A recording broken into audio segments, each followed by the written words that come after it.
Newcastle 2, Manchester United nil was one of the most embarrassing games that I've seen for the club and most importantly for the fans. It's just always kind of a roller coaster ride of emotions. It feels like a Netflix show at this point. There's probably is going to be a Netflix show at some point about all the drama that's been happening with Manchester United for the past few years. That being said, let's talk a little bit about the game. The match marks a significant low point for United as they suffered their third consecutive home defeat in the Premier League, a streak that has not been seen since 1979. From the opening whistle, Newcastle dominated. Alexander Isak opened the scoring after just 3 minutes.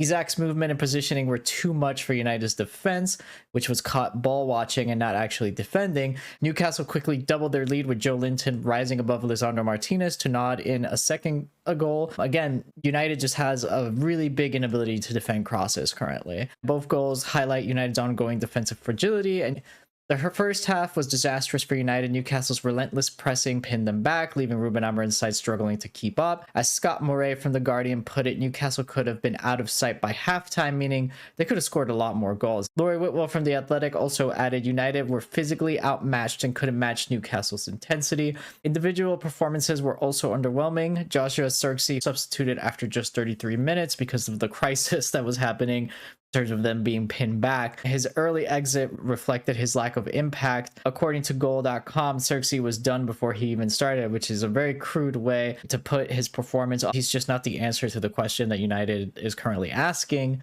The introduction of Kobbie Mainoo added some energy to United's midfield, but it wasn't enough to really turn the game around. There were rare glimpses of hope in an otherwise very lackluster performance. Tactically, Newcastle's compact and aggressive approach completely outshone United's 4-2-3-1. Sky Sports remarked United's formation got eaten alive by Newcastle's energy. Meanwhile, Amorim's decision to pair Casemiro with Eriksen in the midfield was criticized for lacking mobility and defensive solidity. The frustration in the stands was palpable when Joshua Zirkzee was subbed off.